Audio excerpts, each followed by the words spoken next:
नमस्कार, आप देख रहे हैं आपका अपना चैनल न्यूज इंडिया और मैं हूं आपके साथ गौरव किशोर शर्मा। बुलेटिन का आगाज करेंगे इस वक्त की बड़ी खबर के साथ। तो दिल्ली के दौरे पर हैं उत्तराखंड के मुख्यमंत्री पुष्कर सिंह धामी। ये बड़ी खबर आपको बता रहे हैं। मुख्यमंत्री पुष्कर सिंह धामी ने प्रधानमंत्री नरेंद्र मोदी से मुलाकात की है और मुलाकात की तस्वीरें भी सामने आई हैं। आपको बता दें कि मुख्यमंत्री पुष्कर सिंह धामी ने लगातार तीसरी बार प्रधानमंत्री बनने पर प्रधानमंत्री नरेंद्र मोदी को बधाई दी है। साथ ही साथ उत्तराखंड के विकास को लेकर के चर्चा भी की है। आज उत्तराखंड के मुख्यमंत्री पुष्कर सिंह धामी ने प्रधानमंत्री नरेंद्र मोदी से मुलाकात के दौरान कई बड़ी बातों को लेकर चर्चा की है। उसमें एजेंडा क्या रहा उसको भी आपको बताएंगे, लेकिन आपको बता दें कि विकास के मुद्दे को लेकर विशेष रूप से चर्चा आज मुख्यमंत्री पुष्कर सिंह धामी ने प्रधानमंत्री नरेंद्र मोदी से की है। तस्वीरें भी देखिए सामने आ गई, जब पुष्प गुच्छ देकर सम्मानित उनको किया है, उनको बधाई दी है। मुख्यमंत्री पुष्कर सिंह धामी ने प्रधानमंत्री नरेंद्र मोदी को देहरादून जिले के गांव में महासू मंदिर है उसकी तस्वीर भी भेंट की है। यह बड़ी खबर, बड़ी जानकारी आपको बता रहे हैं। बद्रीनाथ का प्रसाद भी प्रधानमंत्री नरेंद्र मोदी को मुख्यमंत्री पुष्कर सिंह धामी ने भेंट किया है। यह बड़ी जानकारी, अहम जानकारी आप तक पहुंचा रहे हैं। मुख्यमंत्री पुष्कर सिंह धामी ने प्रधानमंत्री नरेंद्र मोदी से मुलाकात कर उन्हें लगातार तीसरी बार प्रधानमंत्री बनने पर बधाई दी। इस मौके पर मुख्यमंत्री पुष्कर सिंह धामी ने प्रधानमंत्री को देहरादून जिले के गांव जौनसार बावर के महासू मंदिर देवता मंदिर की तस्वीर भेंट की है। साथ ही बद्रीनाथ धाम का प्रसाद और सामग्री और शॉल भी भेंट किया है। मुख्यमंत्री पुष्कर सिंह धामी ने जौनसार बावर के महासू देवता मंदिर क्षेत्र को मास्टर प्लान के तहत विकसित करने के लिए प्रधानमंत्री नरेंद्र मोदी से चर्चा की।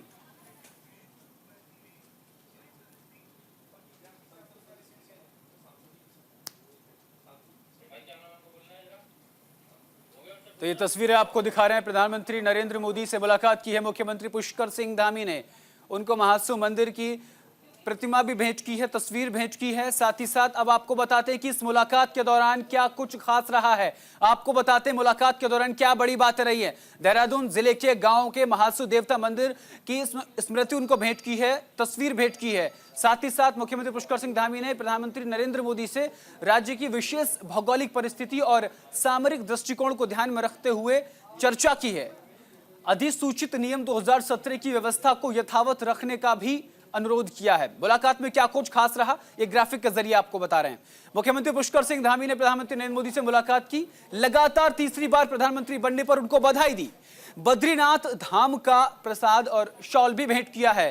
देहरादून जिले के महासू देवता मंदिर के मास्टर प्लान पर चर्चा की।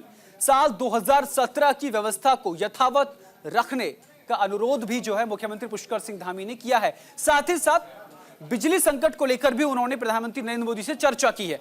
24 जल विद्युत परियोजनाओं के संबंध में भी चर्चा प्रधानमंत्री नरेंद्र मोदी से की है। साथ ही साथ 30 किलोमीटर टनल परियोजनाओं की स्वीकृति को लेकर उनसे चर्चा की है और उनके सामने यह प्रस्ताव रखा है कि इसको स्वीकृति दे दी जाए। उत्तराखंड के चहुमुखी विकास के लिए मुख्यमंत्री पुष्कर सिंह धामी लगातार प्रधानमंत्री नरेंद्र मोदी से मुलाकात करते हैं और जब भी मुलाकात करते हैं, ये राजनीतिक गलियारों में भी और उत्तराखंड में भी कहा जाता है कि जब भी मुख्यमंत्री पुष्कर सिंह धामी की मुलाकात प्रधानमंत्री नरेंद्र मोदी से होती है तो उसके बाद कोई ना कोई सौगात जो है उत्तराखंड को वो जरूर मिलती है। इसीलिए उन्होंने आज मानसखंड मंदिर माला मिशन में सहायता की मांग भी उन्होंने की है। हरिद्वार से राज्य को भूमि हस्तांतरण का अनुरोध भी किया है, क्योंकि उत्तर प्रदेश और उत्तराखंड जमीनी विवाद चल रहा है, उसको लेकर के भी प्रधानमंत्री नरेंद्र मोदी के सामने यह विषय भी रखा है।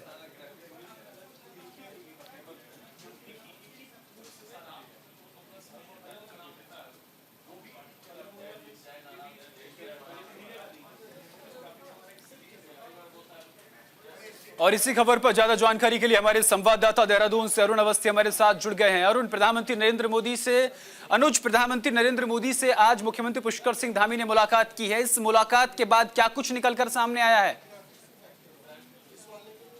बिल्कुल, मुख्यमंत्री पुष्कर सिंह धामी अपने 2 दिवसीय दिल्ली दौरे पर है, जहां उन्होंने प्रधानमंत्री नरेंद्र मोदी से मुलाकात करी। प्रधानमंत्री को तीसरी बार प्रधानमंत्री बनने पर उनको बधाई भी दी। साथ ही साथ चूंकि जौनसार बाबर के सबसे प्रतिष्ठित देवता माने जाते हैं महासू देवता, उनका छाया चित्र भी दिया। साथ ही साथ बद्री विशाल का प्रसाद और शॉल भी भेंट करी। कई अहम मुद्दों पर चर्चा हुई, चूंकि उत्तराखंड में विकास को लेकर के, चाहे वो मानसखंड परियोजनाओं, चूंकि प्रधानमंत्री नरेंद्र मोदी हमेशा की तरीके बाबा केदारनाथ या बद्री विशाल के जब कपाट खुलते हैं तब उत्तराखंड आते हैं और उत्तराखंड उनके हृदय में बसता है। इस वजह इसको लेकर के मुख्यमंत्री पुष्कर सिंह धामी वहां गए, प्रधानमंत्री से उन्होंने मुलाकात करी, उन्होंने उत्तराखंड के जो विजन है उनको रखा।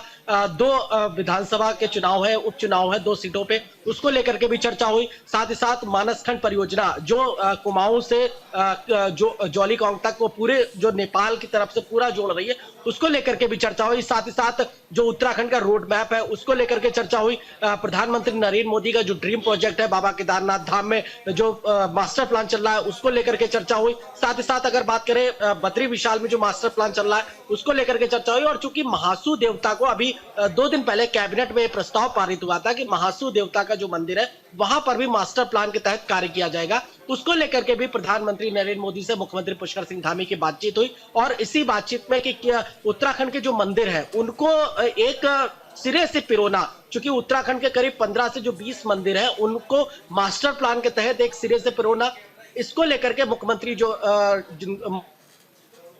जी जी अनुज, आपको आवाज आ रही है मेरी?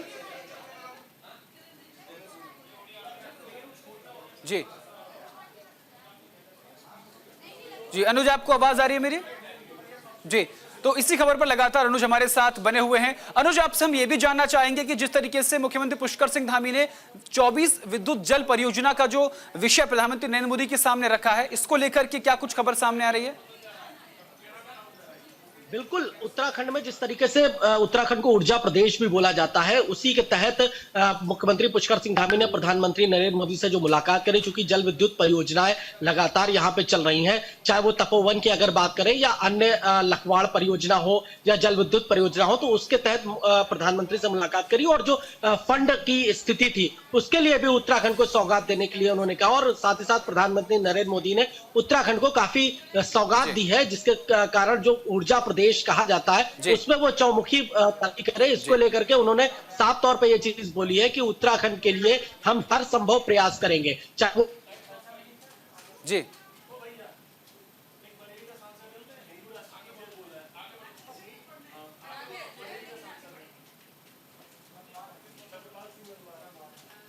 जी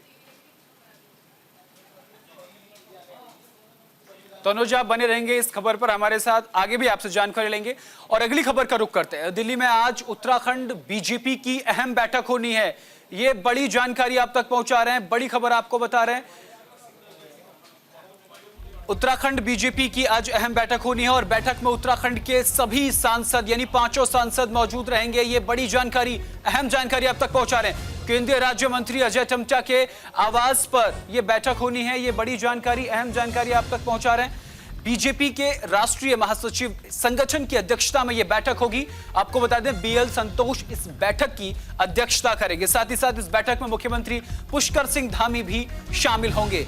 चुनावी और संगठनात्मक रणनीति को लेकर चर्चा होगी, किस तरीके से उपचुनावों में जो चुनाव प्रचार है वो किया जाएगा।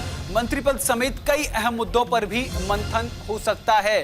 तो ये जो बैठक है ये कई मायनों में बेहद महत्वपूर्ण मानी जा रही है। आपको बता दें कि उत्तराखंड की 2 सीटें जहां से सांसद चुने गए हैं, मुंगेर और बद्रीनाथ, दोनों में भारतीय जनता पार्टी ने अपने विधानसभा में उम्मीदवार उतार दिए हैं और उसको लेकर के भी आज जो है इस बैठक में मंथन हो सकता है। उत्तराखंड के बीजेपी सांसदों की आज केंद्रीय राज्य मंत्री अजय टम्टा के आवास पर बैठक होने वाली है। बीजेपी के राष्ट्रीय महामंत्री बीएल संतोष इस सभी सांसदों के साथ बैठक करेंगे और मुख्यमंत्री पुष्कर सिंह धामी, बीजेपी के प्रदेश अध्यक्ष महेंद्र भट्ट और बीजेपी के प्रदेश प्रभारी दुष्यंत गौतम भी बैठक में शामिल रहेंगे। ये बड़ी जानकारी, अहम जानकारी आप तक पहुंचा रहे हैं। 5 लोकसभा और 3 राज्यसभा सांसद तीनों इसमें मौजूद रहेंगे। आपको बता दें कि अल्मोड़ा आरक्षित सीट से सांसद अजय टम्टा ने प्रधानमंत्री नरेंद्र मोदी के नेतृत्व वाली एनडीए सरकार में मंत्री के रूप में शपथ ली थी। उन्होंने अल्मोड़ा से जीत दर्ज की है। बैठक का अब एजेंडा भी निकलकर सामने आ रहा है। ये कयास लगाए जा रहे हैं कि क्या आज का एजेंडा हो सकता है। उत्तराखंड में उपचुनाव को लेकर चर्चा संभव मानी जा रही है। उत्तराखंड में 2 सीटों पर उपचुनाव की तैयारियां तेजी से देखने को मिल रही हैं। बद्रीनाथ और मांगलौर सीट पर ये उपचुनाव होना है। आपको बता दें कि बद्रीनाथ सीट से भारतीय जनता पार्टी ने राजेंद्र सिंह भंडारी को मैदान में उतारा है, तो मांगलौर सीट से करतार सिंह भड़ाना को भारतीय जनता पार्टी ने अपना प्रत्याशी बनाया है। मांगलौर सीट से कांग्रेस उम्मीदवार हैं काजी निजामुद्दीन और बद्रीनाथ सीट से कांग्रेस प्रत्याशी हैं लखपत बुटोला। लखपत बुटोला वही जिनके समर्थन में पूर्व मुख्यमंत्री हरीश रावत ने स्कूटी पर सवार होकर चुनाव प्रचार किया था, उनके लिए वोट मांगने की अपील की थी। आपको बता दें कि कांग्रेस को समर्थन देने का ऐलान और समाजवादी पार्टी ने उत्तराखंड में कांग्रेस को समर्थन देने का ऐलान कर दिया है। यह भी बड़ी खबर है। 10 जुलाई को उत्तराखंड में दोनों विधानसभा सीटों पर उपचुनाव होना है और 13 जुलाई को उपचुनाव के नतीजे भी सामने आ जाएंगे। और इसी तमाम चीजों को लेकर के जो बैठक है ये मानी जा रही है, जिस बैठक की अध्यक्षता जो है बीएल संतोष करेंगे। ये बड़ी जानकारी, अहम जानकारी आप तक पहुंचा रहे हैं। इस बैठक में मुख्यमंत्री पुष्कर सिंह धामी भी मौजूद रहेंगे। उत्तराखंड के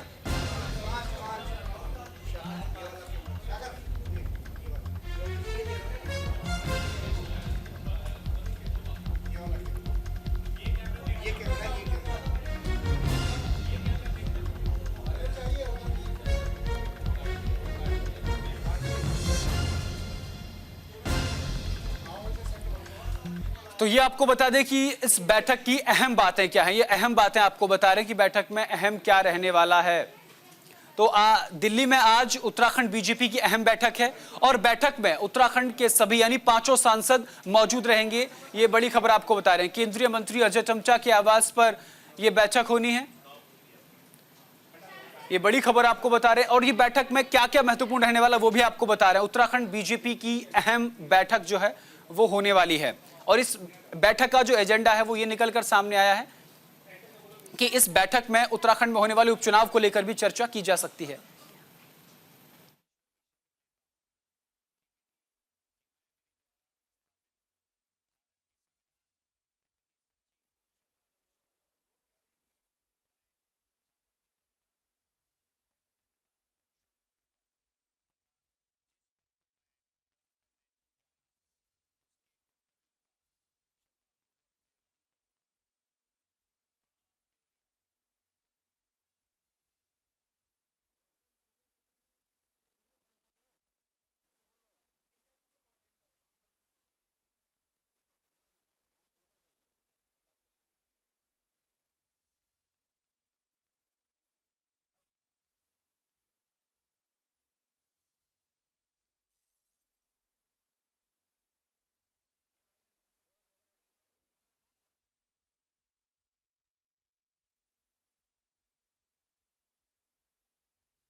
और इसी खबर पर ज्यादा जानकारी के लिए संजय पुंडीर हमारे संवाददाता हमारे साथ जुड़ गए हैं। संजय, आज बीएल संतोष की अध्यक्षता में उत्तराखंड बीजेपी की बड़ी अहम बैठक होने जा रही है। इस बैठक में किन किन मुद्दों को लेकर चर्चा की संभावना जताई जा रही है? क्या जिस तरीके से उत्तराखंड में भारतीय जनता पार्टी ने लोकसभा के चुनावों में प्रचंड जीत हासिल की है, वैसे ही अब उपचुनाव में भी इसी तरीके से जीत दर्ज करना चाहते हैं? क्या पूरी इस बैठक का एजेंडा संभावित माना जा रहा है? देखिए, उपचुनाव को लेकर भी आज कहीं ना कहीं संभावित है। इस तरह से भारतीय जनता पार्टी ने उत्तराखंड में 5 सीटों पर अपना परचम लहराया है, तो उसी को लेकर अब उपचुनाव की तैयारी में भी जुट गई है। बीजेपी की इस अहम बैठक में 5 सांसद मौजूद होने वाले हैं, जिसको लेकर कई मुद्दों पर चर्चा होगी। हालांकि विकास कार्यों को लेकर, उत्तराखंड में होने वाले विकास कार्यों को लेकर भी मंथन किया जा सकता है। साथ ही साथ किस तरह से चुनाव में जीत हासिल करनी है, इसको लेकर भी यहाँ चर्चा की जाएगी। अगर उत्तराखंड की बात की जाए तो उत्तराखंड में 2 चुनाव होने हैं। मंगलौर की बात की जाए तो यहाँ भारतीय जनता पार्टी ने अपना प्रत्याशी बढ़ाना को बनाया है, चुनावी मैदान में है और बीजेपी के लिए तो बड़ी चुनौती भी है, क्योंकि अभी तक के हुए चुनाव में भारतीय जनता पार्टी की तरफ अपना खाता नहीं पाई है, जिसको लेकर कहीं ना कहीं अब चर्चा की जा रही है कि किस तरह से जीता जाएगा, क्या आगे। साथ ही साथ उत्तराखंड में विकास की गति को किस तरह से बढ़ावा दिया जाना, केंद्र सरकार की योजना हो, राज्य सरकार की योजना हो, इसको लेकर आज यहाँ पर मंथन किया जाएगा। जी, इस बैठक में यह भी माना जा रहा है कि उत्तराखंड की 2 सीटों पर विधानसभा में उपचुनाव होना है और उनको लेकर के भी तैयारियों पर मंथन किया जा सकता है। उस चुनावी रणनीति पर भी चर्चा की जा सकती है। देखिए, भारतीय जनता पार्टी की बात की जाए या फिर लोकसभा चुनाव जाए तो दोनों ही चुनावों में भारतीय जनता पार्टी का एक परफॉर्मेंस रहा है और सारी हार का सामना करना पड़ा है।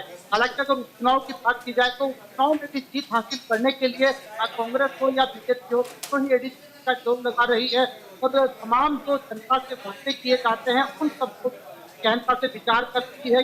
तो समय बहुत कम बचा है। 10 जुलाई को उत्तराखंड में दोनों सीटों पर चुनाव होते हैं और 13 जुलाई को जनता होती है।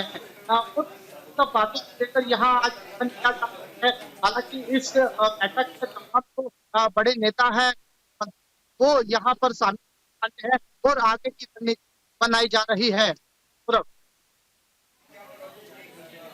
बहुत बहुत शुक्रिया आपका तमाम जानकारी के लिए। रुख करते हैं आगे खबरों की ओर। एक और बड़ी खबर सामने आ रही है। उत्तराखंड में शुरू हो चुका है प्री मानसून की बारिश। ये बड़ी खबर, बड़ी जानकारी आप तक पहुंचा रहे हैं। तेज हवाओं के साथ बारिश ने भी दस्तक दे दी है। ये बड़ी खबर, बड़ी जानकारी आप तक पहुंचा रहे हैं। 3 दिनों के बाद उत्तराखंड में दस्तक देगा मानसून। ये बड़ी खबर। 27 और 28 जून तक मानसून आने की संभावना जताई जा रही है। मानसून के पहले हफ्ते में तेज बारिश के आसार भी नजर आ रहे हैं। साथ ही साथ मौसम विभाग ने अलर्ट जारी कर दिया है। आपको बता दें कि 10 जिलों में बारिश का येलो अलर्ट जारी कर दिया गया है। यह बड़ी जानकारी, अहम जानकारी आप तक पहुंचा रहे हैं। उत्तराखंड में शुरू हो गया है प्री मानसून को लेकर के जो चर्चा है वो भी होने लगी है। तेज हवाओं के साथ बारिश ने भी दस्तक दे दी है। 3 दिन बाद उत्तराखंड में मानसून दस्तक देगा। ये बड़ी जानकारी, अहम जानकारी। 27 और 28 जून तक मानसून आने की संभावना जताई जा रही है। मानसून के पहले हफ्ते में तेज बारिश के आसार भी नजर आ रहे हैं। तेज बारिश होने की संभावना जताई जा रही है। मौसम विभाग ने ऑरेंज अलर्ट जारी कर दिया है इसको लेकर के। ये बड़ी खबर, बड़ी जानकारी। 10 जिलों में बारिश का येलो अलर्ट भी जारी कर दिया गया है। तो नैनीताल, चंपावत, पिथौरागढ़ में बारिश का अलर्ट देखने को मिला है। और फिलहाल के लिए मेरे साथ इस बुलेटिन में सिर्फ इतना ही। देश और दुनिया की तमाम बड़ी खबरों के लिए देखते रहिए न्यूज़ इंडिया।